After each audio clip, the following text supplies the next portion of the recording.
information campaigns and packages. Now, who are we? The VDI Center for Resource Efficiency is a spin-off from a project we had with the Federal Ministry of the Environment, and it used to be a standalone VDI company. So we're part of the VDI, the Association of German Engineers, and so we also have a business component. Not many people know that. This is part of the VDI as well. Since April this year, together with our sister company, the Technology Center, we have formed a joint undertaking, and we're now a brand of the Technology Center. But our work, and this has not changed, is about working on behalf and for the Federal Ministry of the Environment to develop tools and instruments for SMEs to increase their resource efficiency in what they do. So, on a nationwide level, we develop information campaigns, gather information of resource efficiency, and make those available as online tools for small and medium-sized businesses. So we want to coach, to consult smaller and medium-sized enterprises on resource efficiency and processes of the digital transformation, enable them to do it themselves. So we'll be by their side to undertake the first steps to make sure the sustainable transformation into carbon-neutral production can indeed be achieved. We also offer training courses for consultants and companies. And with our connection with the VDI, we also develop VDI guidelines and directives. These are the work areas that we focus on and the products, the information products we offer. I said it before, we use different instruments and tools to support businesses to develop resource efficiency integration in their own processes themselves. To do that, we also use smaller tools, our resource checks. So essentially what it is, it's a questionnaire where you go through a list of proposals and you answer yes or no, which already gives companies a good insight into how resource efficiency can be increased. A more complex tool is our process chains. This defines generic processes from different industries. And with that, we are visualizing options for resource efficiency potentials. There's also a bigger tool, which is our material flow cost calculator. Now, that cost calculator can be used by businesses to analyze their material costs and pitch themselves against other companies in that same industry when it comes to material consumption, resource consumption, etc. Now, alongside those practical hands-on tools, we also prepare a number of studies, publications, brief analyses on larger issues. For instance, we deal with Industry 4.0 and the use of weak AI for production. Smaller studies deal with economic and ecological assessments of certain action items, retrofitting for machinery, for instance. So there we want to understand what happens if you refurbish or retrofit a machine. Does it make sense in environmental terms or not? Something that's very popular and actually a well-known thing we do is our own films, video clips. We have our own YouTube channel that includes practical examples and hints and tips. So this is actually to share, to spread the word about resource efficiency, and it allows many people to see what others, what their competitors, what their peers have been doing in the market and where the difficulties were. And as I did before, we offer training courses, workshops. We work in the NERIS network. So this is where different stakeholders who are interested in the circular economy and resource efficiency are currently taking part. So why is it that we deal with that? So why do we believe the circular economy is interesting when we have a focus on resource efficiency? And what I'm going to show you now will be very similar to what you've just seen right now from Professor Jans, because we're doing a similar job. Most of the resource efficiency measures that are taken today are still emulating the linear economy. So what you would see on the left. So you produce your products, you try to minimize the resource consumption, so increase resource efficiency on that side. But what you do is you address later phases of life by integrating lightweight construction, maybe the option to disassemble a certain component at its end of life. But still, it's very, very traditional way of life to take, make, and waste. So you destroy the benefit, the value of a product after its end of life. So that's the old world. But where we need to go is elsewhere. The intrinsic value that we create in the value chain with the development, the fabrication, and we've accumulated value, we want to preserve that as long as we possibly can in a circular fashion. So only at a very late point we want to do material or energy recycling of a product by extending life circles, through reusing, through refurbishing and retrofitting. We want to preserve a certain product or a component in the marketplace as long as we can. Now, in order for that to happen, to make a circular nature possible, you need to reach out to different stakeholders and actors across a product life cycle. Because if it's just a single producer, a single manufacturer, there's only so much they can do in terms of a reverse logistics system, for instance. So you need more people that help you in that. We need different strategies, R0 to R10, that have been shown by Dr. Jans before. So there's companies who are dealing with that already, but they would still need to have a good strategy outlook. What do you want to do with your product? Do you want to increase your share of recyclates? Do you want to make sure that you increase the longevity of your product through maintenance and servicing, etc.? So this is something you need to think about first. Part and parcel of that is, in order to make those cycles possible, you need product integrated or product-related services that allow you to extend those cycles. So a service has to be in place to service your product, to upgrade it, to revamp it, refurbish it. You need services that would allow you to take back certain products, recondition them, and re-inject them into an economic cycle. And towards the end of the product life, there have to be services in place to recycle, to separate, to source separate the waste by fraction of material, by categories, and then feed them back as high-value input feedstock into an economic cycle. Now, these are services are still very complex today. Why? Well, traditional product manufacturers that were just focusing on the sale of a product have no service-related business model.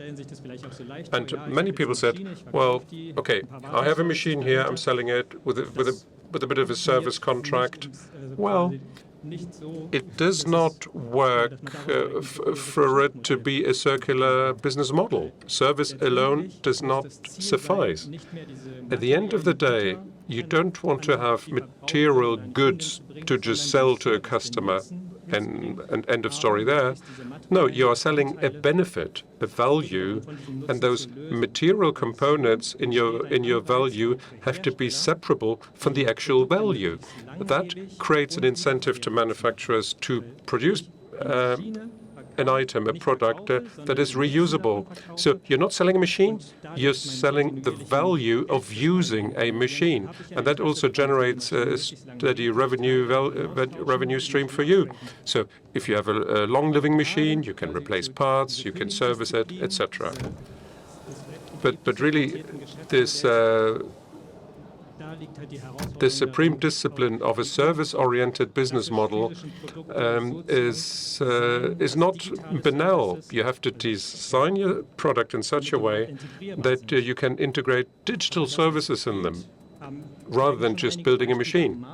And it does work. And a few examples in the marketplace actually show that this works. And I brought two examples here today.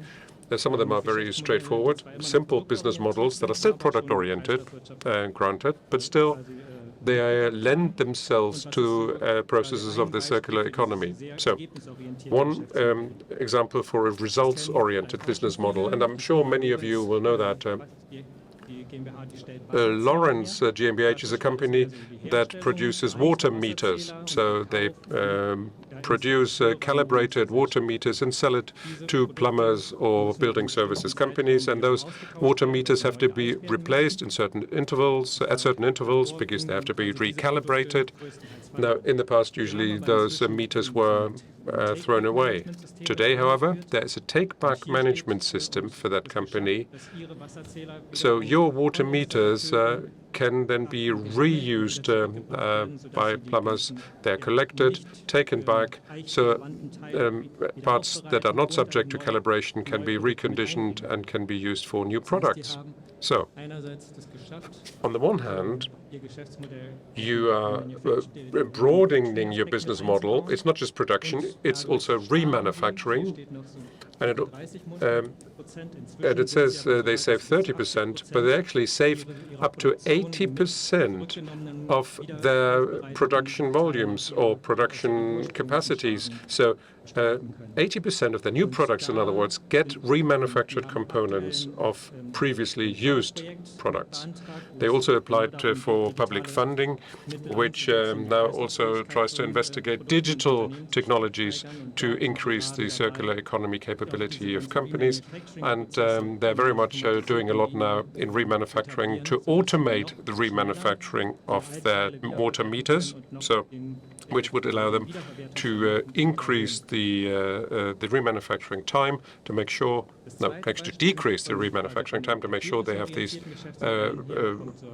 available much quicker. There's another example from the lighting business. Signify used to be Philips Lighting. They still offer conventional lighting systems, so LEDs. They offer planning services. So they have a different set of services from one shop. Their mainstay, their main business is of course is to sell and install lighting systems. That's true. But now they also offer what they call light as a service. So they design integrated lighting systems, they install them, they service them, and the customer only pays by performance, by actual lighting time. So more reliability for the customer. You only pay for the light you use. You pay per use. You don't need to service it yourselves. You don't need to hire any technician. The technician will be coming from Signify. So for a company, basically, what changes is the business relationship. You're not in contact with the Signify ones where they buy a lamp and that's it, or a light bulb. But they're in an ongoing customer relationship with which they can also generate revenues. And for the environment, that's good as well. Because if those systems are not used in one customer's facility, they can be reused and installed elsewhere. So they've changed their product line, of course. Their product line is now much more modular. They are long-living and energy conserving. Now, these examples were more or less advanced already, but I can say that for many SMEs, it hasn't been easy to develop their business along the lines of the circular economy. So therefore, we're trying to help them. We try to provide the information to lower the information threshold, as it were. On our webpage, there is a thematic page on the fundamentals of the circular economy. What are the terms, the terminology? Why should you look into it? What is it? What's the benefit for a company?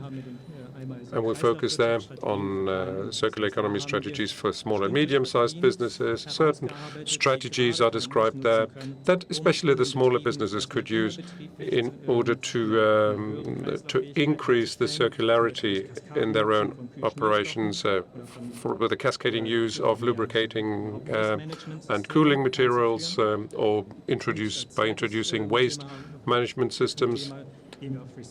But we also focus on recycling technologies, and we regularly update the trends and developments in the recycling technology sector and try to shed some light on the challenges and opportunities for the entire recycling industry and the reuse of raw materials. And what we also do is to try and provide people a current overview of the funding, the public subsidy landscape, funds available for them to develop their operations. So this is what I just talked about. These are different studies and publications.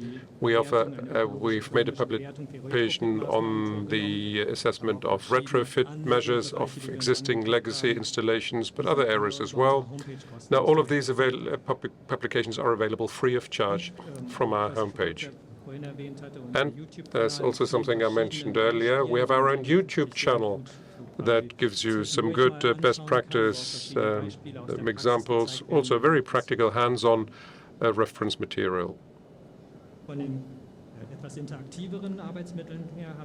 we also have a few more interactive working tools, which is a database based on different materials or material categories, trying to identify dealers or retail outlets, which would allow companies to find a partner, potential suppliers, if they need reconditioned or secondary materials. Has not been quite possible for all industries. So for textiles or for paper, we haven't found the supplier partners yet. But again, we're developing that as we go along. And then something we have in our pipeline to materialize in 2024, I hope, is a business model generator for circular business models. And now the next slide here I'm showing you is very busy. This is just a preview. Based on our business canvas, something that many know already, we would like to support businesses in developing or identifying new business model for them. So we ask them questions about their industry, their type of products, their customer base, and then using those as input materials, we are making a couple of proposals to them. Look, here's what you could do in order to make your own business model more circular. And conversely, we also want to offer companies a choice by asking them, well, what do you want to do? Do you want to be narrow? As Mr. Janssen said, do you want to follow the narrow strategy? And if they say yes, well, we tell them, here's how you would have to change your existing business model in order to embark on one of those circular strategies. All right, so that was a quick rush through of what we are doing and what we are dealing with the circular economy, and I'm certainly happy to take your questions at any time.